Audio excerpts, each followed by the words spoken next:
Chers auditeurs, Dear listeners, bonjour. welcome in Comme d'Archi Podcast Season 3 Saison 3, dans le monde fascinant des architectes. and in the architectural projects. Je suis Anne-Charlotte Deponte, passionnée d'architecture et docteur des universités en histoire de l'archi. I am one of the spokespersons of Anne-Charlotte, who is a PhD in architecture history. Merci Thank you d'être avec moi aujourd'hui. to be with us today. Et And maintenant, now, lundi en français, place au talent. and Wednesday, let's talk projects. In English, of course.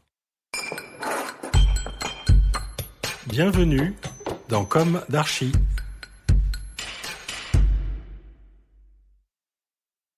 Chers auditeurs, ravis de vous retrouver aujourd'hui en compagnie de Marine Houdard. Bonjour Marine. Bonjour Anne-Charlotte. Bienvenue dans Comme d'Archi. Vous êtes urbaniste et architecte HMNOP et vous venez d'être primée dans le cadre d'Europan 16. Je rappelle qu'Europan est un concours européen, voire international d'architecture, d'urbanisme et de paysage, un concours d'idées, dont nous avons reçu la directrice en juin 2021, dans la saison 2, #78, #79, épisodes qui sont bien sûr toujours en ligne. Et si vous souhaitez corréler les écoutes entre la période qui précède le concours et les primés d'aujourd'hui, dont nous recevons pour la première fois dans Comme d'Archi l'une des primées, vous Marine. Alors, vous avez été primée avec Lydia Blasco-Rubello, architecte urbaniste, comme vous, et Benoît Danel Lefebvre, paysagiste, en tant que runner-up, c'est-à-dire deuxième prix, c'est ça ? Ouais. Pour le site de Bassins à Bordeaux, dont nous allons reparler. Alors, dans votre parcours, vous êtes passé par la très grande et historique agence SOM, Skidmore, Owings & Merrill, auteur du John Hancock Center, entre autres à Chicago. Sur votre profil LinkedIn, il est stipulé que vous êtes directrice du développement urbain dans la grande agence de Dominique Perrault, architecture, et on se demande, est-ce toujours le cas après votre prix ? Vous réservez votre réponse. Oui, là je suis toujours effectivement chez Dominique Perrault. Bon. Oui. Alors on va commencer par le début. Quel est votre parcours ? Quelle a été votre jeunesse ? Où s'est ancrée votre envie d'architecture ? Et quelles ont été vos études ? Merci pour cette présentation. Alors pour revenir un peu sur mon parcours, ou en tout cas ma jeunesse, je dois dire qu'à la base rien ne me prédestinait vraiment à être architecte, mais j'étais assez créative, assez sensible au dessin, à la peinture, mais j'avais pas vraiment conscience du métier. Je connaissais pas d'architecte ni d'urbaniste. Et pendant mon lycée, je vivais avec ma demi-sœur qui elle était dans une école d'architecture, qui revenait souvent avec des maquettes que je trouvais incroyables, et j'ai commencé à m'intéresser à ce métier, à ces études en tout cas, qui je crois me correspondaient assez bien. Et j'ai intégré l'école d'architecture de Paris-Belleville, où je suis sortie diplômée en 2017. Et dans le cadre de mes études, je me suis passionnée un peu plus chaque année pour ce métier. J'ai découvert un petit peu tous les différents possibles que ces études pouvaient ouvrir, pas seulement le métier d'architecte, mais beaucoup d'autres opportunités. Et puis j'ai développé petit à petit un intérêt assez poussé pour l'urbanisme, et donc l'échelle urbaine, qui aujourd'hui est vraiment ancrée dans ma pratique. Et à votre avis, qu'est-ce qui vous a poussé à cette appétence pour le territoire, l'urbanisme ? Alors, je dirais que j'ai commencé à travailler, j'ai fait un premier stage, j'étais partie en Inde faire un échange universitaire à Ahmedabad, dans le nord de l'Inde. Et c'était un peu mon premier grand voyage, grande expérience, où je suis partie 1 an à 20 ans dans ce pays qui est assez fascinant.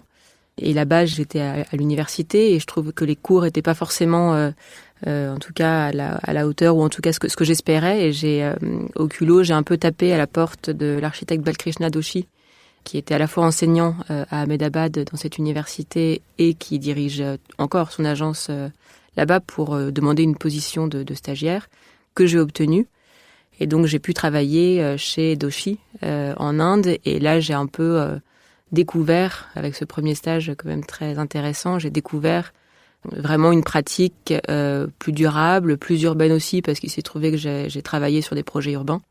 Et le fait d'être au contact de ces villes indiennes, d'avoir pu voyager, m'a fait réaliser aussi tout un certain nombre de défis urbains extrêmement actuels.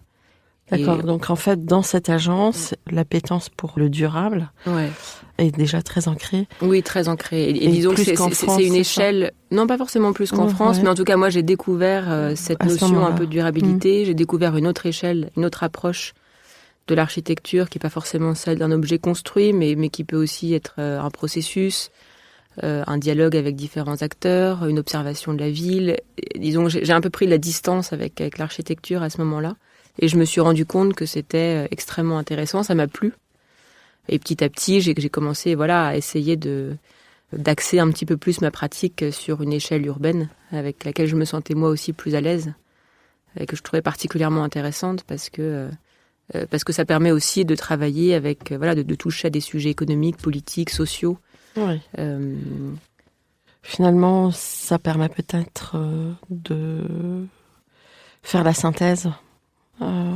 D'avoir accès à une possibilité, un champ des possibles par rapport à une synthèse. Oui, tout à fait. Et du coup, vous êtes resté combien de temps là-bas ? Je suis restée 1 an en Inde. Alors j'ai dû refaire. J'ai pas eu mon année évidemment parce que j'ai arrêté. J'ai fait un break d'1 an. Mais néanmoins, c'était quand même extrêmement intéressant et j'ai finalement beaucoup gagné parce que ça m'a ouvert le champ des possibles, en tout cas de cette pratique. Et ensuite, petit à petit, dans mes études et dans mes premières expériences professionnelles, j'ai vraiment essayé de travailler à cette échelle urbaine. Et j'ai décidé d'ailleurs de partir 3 ans. Donc j'ai travaillé à la fin de une fois que j'ai eu mon diplôme, j'ai intégré l'agence UAPS, qui est une agence d'architecture et d'urbanisme tenue par Admi de Poit, dans laquelle j'ai travaillé 3 ans et demi. Et après, j'ai fait le choix de continuer à me former et je suis partie aux États-Unis faire un master d'urban design à l'université de Berkeley. Voilà. D'où l'expérience ensuite chez SOM dont vous parliez dans votre introduction. Voilà. Et du coup, chez SOM, c'était... Je crois que vous étiez à San Francisco. Oui, j'étais à San Francisco. Parce que, de mémoire, ils sont basés à Chicago. Le siège est à Chicago, mais c'est une des agences les plus importantes. Et donc, en fait, ils ont des bureaux absolument partout. Et ils ont des bureaux importants à San Francisco aussi. Alors, mais comment vous avez réussi à rentrer chez eux ? Je suis rentrée chez eux. Retrouvez l'intégralité de cet épisode sur Apple Podcast, Acast, Deezer, Spotify.